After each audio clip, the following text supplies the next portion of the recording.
All right friends, तो bulldozer bulldozer पर आपको मेरा ये वीडियो जरूर देखना चाहिए। इसलिए देखना चाहिए ताकि भविष्य में आपके घर पर जो है बुलडोजर ना चल सके। और कुछ ऐसी चीजें बताऊंगा जिसकी वजह से हिंदुस्तान के मैक्सिमम ज्यादा से ज्यादा घर जो है बुलडोजर के निशाने पर हो सकते हैं। क्योंकि कुछ चीजें जो हमें पता नहीं है और सरकारें जब चाहें तब उस पर जो है बुलडोजर चला सकती हैं। इसलिए वीडियो को पूरा देखिए और अंत तक देखिए। पेन पेपर लेके बैठिए, जो बातें मैं आपको बताऊंगा उसको आप नोट कीजिए और उस पर जो है काम कीजिए, ताकि भविष्य में कोई भी आपके घर पर बुलडोजर ना चला सके। आखिर क्या वजह है कि सुप्रीम कोर्ट कभी कभी बुलडोजर एक्शन पर सरकारों की तारीफ करता है और कभी कभी जो है बुलडोजर एक्शन पर गुस्सा भी दिखाता है? आखिर ऐसी क्या चीज, ऐसी क्या कानूनी मजबूरी है या फिर कानूनी दांव पेच है जिसकी वजह से जो है सुप्रीम कोर्ट का ये दो तरह का रवैया हमें देखने को मिलता है, दो तरह के जो है बयानबाजी देखने को मिलती है।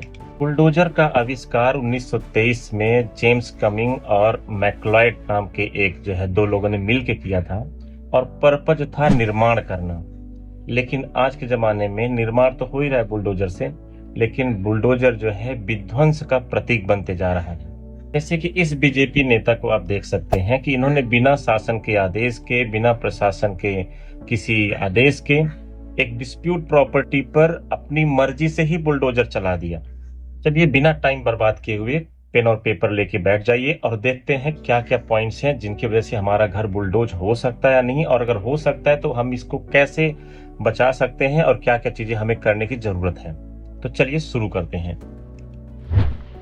पॉइंट नंबर 1, आपका घर जिस भी अथॉरिटी में आता हो, जैसे नगर पालिका, नगर परिषद, panchayat, autonomous authority, residential authority, जिस भी अथॉरिटी में आपका घर आता हो, उसके भवन निर्माण संबंधी जो गाइडलाइंस हैं उसे हमें अच्छे से पढ़ना है। ये आपको ऑनलाइन भी मिल जाएगा।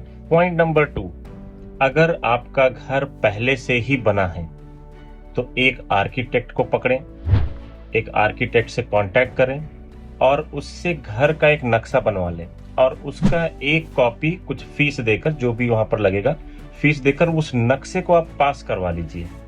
और अगर आप नया घर बनवा रहे हैं तो भी यही काम करना है आपको। आर्किटेक्ट से कांटेक्ट करके घर का एक नक्शा बनवाकर उसे पास करवा लें अथॉरिटी में जाकर, जहां पे नगर पालिका, नगर परिषद, जो भी भवन निर्माण संबंधी जो भी चीजें देखती हैं उनसे आप ये नक्शा वहां पर जाके पास करवा लें। तो भविष्य में आपको जो है कोई भी प्रॉब्लम नहीं होने वाली है।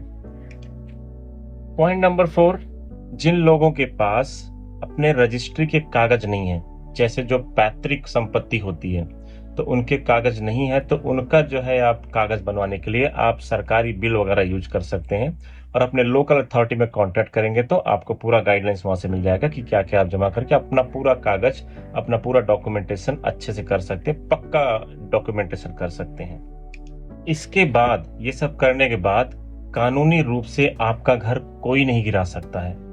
अगर कोई गिरवाता है तो आप कोर्ट का दरवाजा खटखटा सकते हैं। केस भले लंबा चले लेकिन मुआवजा पूरे ब्याज सहित मिलेगा। जानकारी के लिए बता दूं कि राज्य सरकारें जब बुलडोजर चलवाती हैं तो बहाना यही देती हैं कि घर अवैध था, मतलब घर का नक्शा पास नहीं था, और इसके बाद फिर अपनी तारीफ करती हैं, ये मुख्यमंत्री ने ये न्याय किया, ये अथॉरिटी ने ये न्याय किया, ये काम किया।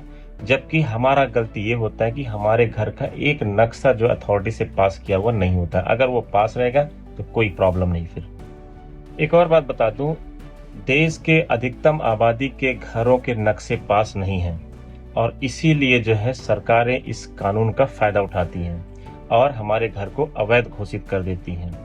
तो अगर आपने ये काम कर लिया है तो आपका घर कोई बुलडोज नहीं कर सकता है। हालांकि सुप्रीम कोर्ट भी घर गिराने की परमिशन नहीं देता है, और यहाँ तक कि अगर किसी को घर से बेघर करने का केस है तो उसे हाईएस्ट प्रायोरिटी पर सुना जाता है। हालांकि ऐसा आजकल हो नहीं रहा है, फिर भी 40-50 हजार रुपया खर्च करके आप ये काम कर सकते हैं ताकि भविष्य के लिए हमारा घर सुरक्षित रहे। फ्रेंड्स, इस जानकारी को ज्यादा से ज्यादा लोगों तक पहुंचाएं, शेयर करें, मेरे चैनल को सब्सक्राइब करें। Thank you so much. Have a good day. Bye.